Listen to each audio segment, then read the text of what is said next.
എന്താ മോളെ പെട്ടെന്നൊരു വയ്യായിക? പനി ഇപ്പോഴും ഉണ്ടോ?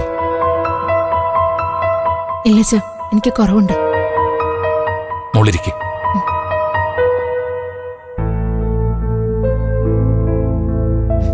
ഒരു പനി വന്നപ്പോഴേക്കും നീ ആകപ്പാടെ തളർന്നു പോയല്ലോ അമ്പിളി. നീ വിഷമിക്കണ്ട. നമുക്ക് വേണമെങ്കിൽ കുറച്ച് കഴിഞ്ഞ് ഡോക്ടറെ ഒന്ന് കാണാം. വേണ്ടച്ചാ, എനിക്ക് എന്റെ അച്ഛനെ കണ്ടാ മതി. അച്ഛൻ ഇന്ന് എന്റെ അടുത്തുണ്ടായാ മതി. എന്താ അമ്പിളി ഇത്? എന്തിനാ മോളിങ്ങനെ സങ്കടപ്പെടുന്നത്? ഒരു പനിയല്ലേ, അതങ്ങ് മാറില്ലേ മോളെ?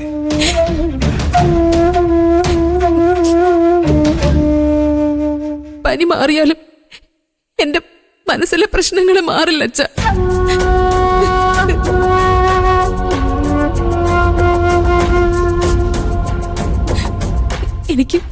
എനിക്ക് അച്ഛനോടൊരു കാര്യം സംസാരിക്കാനുണ്ട് അച്ഛാ. അച്ഛൻ അത് ക്ഷമയോടെ കേൾക്കണം. അച്ഛനോട് സംസാരിക്കാൻ ഇങ്ങനൊരു മുഖവരേക്ക് വേണോ അമ്പിളി? നിനക്ക് എന്താ എന്നോട് പറയാനുള്ളതെന്ന് വെച്ചാ ധൈര്യമായിട്ട് പറയുമോളെ. നീ കരയാതെ കാര്യം പറ. അച്ഛൻ, ഞാനൊരു തെറ്റ് ചെയ്തച്ച.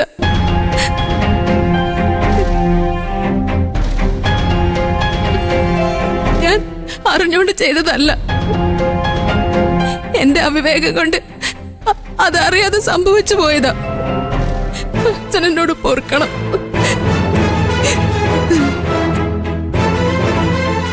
നീ കരയാതെ കാര്യം എന്നോട് പറയാൻ വിളി. എന്ത് തെറ്റാ നിനക്ക് സംഭവിച്ചത്?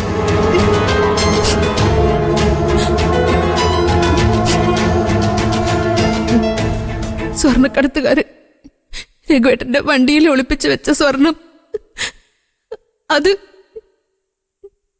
ഞാനാ എടുത്തു വെച്ചത്. മോളെ,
സ്വർണം നമ്മുടെ കയ്യിലുണ്ടെന്നറിഞ്ഞ പോലീസും സ്വർണ്ണക്കടത്തുകാരും ഒക്കെ രഘുവേട്ടനെ കള്ളനാക്കുമെന്നായിരുന്നു അച്ഛാ ആദ്യം എന്റെ പേടി.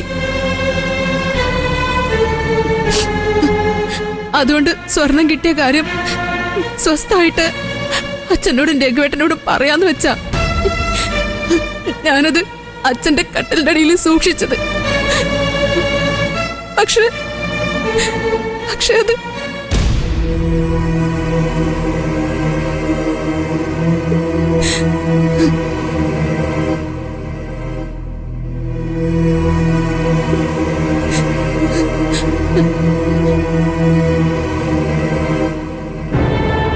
ചിരുമോളെ,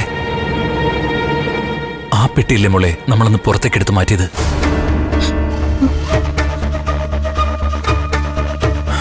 അതെ അച്ഛാ.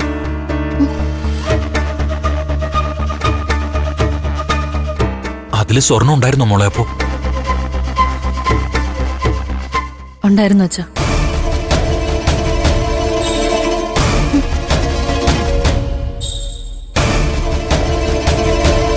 അമ്മാവന്റെ മുറിയിൽ നിന്ന് പുറത്തുണ്ട് വെച്ചാ പെട്ടിന്ന് സ്വർണം കിട്ടിയ കാര്യം ചീരു ഇന്നലെ എന്നോട് പറഞ്ഞിരുന്നു. അമ്മാവനോട് ഇല്ലായിരുന്നല്ലോ.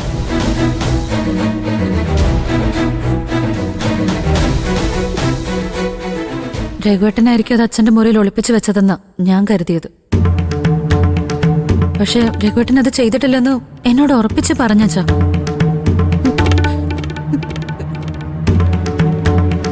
അമ്പിളിയായിരിക്കും അത് ചെയ്തെന്ന് എന്റെ ഒരു ഊഹം മാത്രമായിരുന്നു അമ്മാവൻ. സത്യം എന്താണെന്ന് ഇവളുടെ നാവിൽ തന്നെ പുറത്തു വരാൻ വേണ്ടിയാ ഞങ്ങൾ ഇതുവരെ കാത്തിരുന്നത്.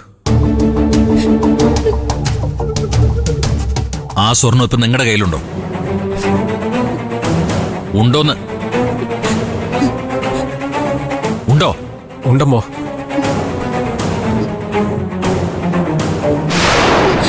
ഈശ്വര,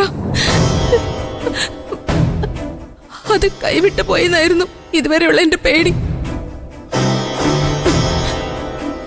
മറ്റാരുടെയും കയ്യിൽ അത് എത്തിയില്ലല്ലോ. അത് മതി, എനിക്കത് മതി. എന്നുവെച്ചാ ഇനിയും ആ സ്വർണം നിനക്ക് സൂക്ഷിക്കാമെന്നാണോ നീ വിചാരിച്ചിരിക്കുന്നത്? ആണോ? അയ്യോ, അങ്ങനെയല്ല അച്ഛാ. അത് ഇവിടുന്ന് നഷ്ടപ്പെട്ട കൂടുതൽ അപകടമാവല്ലോ എന്ന് കരുതി പറഞ്ഞതാ. എനിക്കത് വേണ്ടച്ചാ. ഞാനത് സ്വന്തമാക്കണമെന്ന് കരുതി സൂക്ഷിച്ചതുമല്ല. നിനക്ക് അങ്ങനെ ഒരു ഉദ്ദേശം ഇല്ലായിരുന്നെങ്കിൽ അടുത്ത ദിവസമെങ്കിലും ആ സ്വർണം നീ ഒളിപ്പിച്ച കാര്യം ഞങ്ങളോട് പറയേണ്ടതല്ലേ അമ്പിളി? അയ്യോ അച്ഛാ, ഞാനത് ഒളിപ്പിച്ചു വെച്ചൊന്നും പറയല്ല അച്ഛാ. അത് സ്വന്തമാക്കണം എന്നുള്ള ഉദ്ദേശത്തോടെ ഞാൻ ഒളിപ്പിച്ചതാണെങ്കിൽ ആർക്കും ഒരിക്കലും കണ്ടുപിടിക്കാൻ പറ്റാത്തടത്തല്ലേ അച്ഛാ ഞാനത് ഒളിപ്പിക്കേണ്ടത്. ഈ വീട്ടിൽ വേറെ എവിടെ വെച്ച് പൂട്ടിയാലും ആരെങ്കിലും അത് കണ്ടുപിടിക്കും. എന്റെ മുറിയിലാവുമ്പോ വേറെ ആരും അത് ശ്രദ്ധിക്കില്ലെന്ന് നീ ചിന്തിച്ചിരിക്കാം. അച്ഛൻ എന്നെ കുറിച്ച് ഇങ്ങനൊന്നും പറയല്ലേ അച്ഛാ. അമ്പിളി ഒരു കള്ളിയാണെന്ന് അച്ഛന് തോന്നുന്നുണ്ടോ? നീ കള്ളിയാണെന്നൊന്നും ഞാൻ പറയുന്നില്ല അമ്പിളി. പക്ഷേ ആരും അറിയാതെ നീ ആ സ്വർണം ഇതുവരെ ഒളിപ്പിച്ചു വെച്ചത് തെറ്റ് തന്നെയാണ് അമ്പിളി. പിന്നെ നിന്നെ പ്രേരിപ്പിച്ചത് പെട്ടെന്ന് വലിയ കാശുകാരിയാവാന്നുള്ള നിന്റെ അതിമോഹമാണ് അമ്പിളി. വളരെ കാലങ്ങളായിട്ട് നിന്റെ മനസ്സിൽ അങ്ങനെ ഒരു ആഗ്രഹം ഉണ്ടെന്നുള്ള കാര്യം എനിക്കറിയാം. നീ എത്ര നിഷേധിച്ചാലും ആ സ്വർണം സ്വന്തമാക്കണമെന്നൊരു ചിന്ത നിന്റെ മനസ്സിലുണ്ടായിരുന്നു എന്ന് തന്നെ ഞാൻ പറയൂ. ഈശ്വര, ഞാൻ എന്തൊക്കെയാ കേൾക്കുന്നേ? അല്ലെങ്കിലും അമ്പിളി എവിടെ തെറ്റിദ്ധരിക്കപ്പെട്ടിട്ടേ ഉള്ളൂ. എന്റെ രഘുവേട്ടൻ രക്ഷപ്പെടണമെന്ന് മാത്രമേ ഞാൻ ആഗ്രഹിച്ചിട്ടുള്ളൂ അച്ഛ. അത് ശരി തന്നെയാ. പക്ഷെ ആരെങ്കിലും പറ്റിച്ചോണ്ട് ഒരിക്കലും എന്തെങ്കിലും നേരണമെന്ന് അമ്പിളി ഇതുവരെ മനസ്സുകൊണ്ട് പോലും ചിന്തിച്ചിട്ടില്ല. വണ്ടി കഴുകുന്നതിനിടയിൽ ആ സ്വർണം കിട്ടിയപ്പോ സത്യത്തിൽ ഞാൻ പേടിക്കാ ചെയ്തത്. ഇനി ഇതിന്റെ പേരില് ഈ നിൽക്കുന്ന രഘുവേട്ടനെ കള്ളനാക്കുവാന്നായിരുന്നു എന്റെ പേടി. അച്ഛനപ്പ ഇവിടെ ഇല്ല, അനുവിന്റെ വീട്ടിലായിരുന്നു. സ്വർണം കിട്ടിയ കാര്യം പെട്ടെന്ന് രഘുവേട്ടനോട് പറഞ്ഞ അപ്പോഴത്തെ ആവേശത്തിന് രഘുവേട്ടനെ എടുത്തു ചാടി എന്തെങ്കിലും തീരുമാനം എടുത്ത അബദ്ധമായി പോണ്ടെന്ന് കരുതിയിട്ടാ അപ്പ ഞാനത് മറച്ചു വെച്ചത് പോലും. അച്ഛനും കൂടി ഉള്ളപ്പോ എല്ലാം പറയാന്നായിരുന്നു എന്റെ മനസ്സില്. പക്ഷെ അങ്ങനെ ഒരു സാഹചര്യം വന്നു ചേർന്നില്ല. അതിനു മുമ്പ് എല്ലാം ഇങ്ങനെ ആയില്ലേ?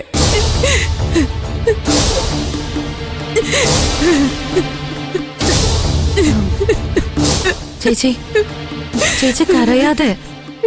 ഇത്രയും വലിയൊരു സംഭവം ഉണ്ടായിട്ടും അച്ഛൻ ഇങ്ങനെയല്ലേ പറഞ്ഞോളൂ. ചേച്ചി ഒന്ന് വിഷമിക്കാതിരിക്കെ. അച്ഛാ ഒന്ന്. ചിരു, എനിക്ക് വേണമായിരുന്നെങ്കിൽ ഞാൻ ഒന്നും അറിഞ്ഞില്ലെന്ന മട്ടിലിരിക്കായിരുന്നു. ഞാൻ വണ്ടിയിൽ നിന്ന് സ്വർണം എടുത്ത് അച്ഛന്റെ മുറിയിൽ കൊണ്ടുവച്ചതിന് തെളിവൊന്നുമില്ലല്ലോ. എന്റെ ഭാഗത്തുണ്ടായ തെറ്റ് ഞാൻ തന്നെ തിരുത്തണമെന്ന് എന്റെ മനസ്സ് പറഞ്ഞതുകൊണ്ടാ എല്ലാം ഞാൻ അച്ഛനോട് തുറന്ന് പറഞ്ഞത്.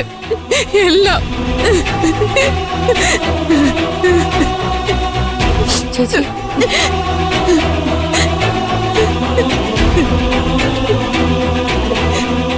മോളെ, നിന്നെ ഞാൻ കുറ്റപ്പെടുത്തുന്നില്ല അമ്പിളി. ഏതൊരു സാധാരണ മനുഷ്യന്റെ മനസ്സിലും തോന്നാവുന്ന ചെറിയൊരു ചാബല്യം അത് നിനക്ക് സംഭവിച്ചു എന്ന് മാത്രമേ ഞാൻ പറഞ്ഞുള്ളൂ. മോളെ, പോലീസും സ്വർണ്ണക്കടത്തുകാരും അരിച്ചു പെറുക്കിയിട്ടും കണ്ടെത്താൻ കഴിയാത്ത ആ സ്വർണം പെട്ടെന്ന് നിന്റെ കയ്യിൽ കിട്ടിയപ്പോ നിനക്കതൊരു നിധിയാണെന്ന്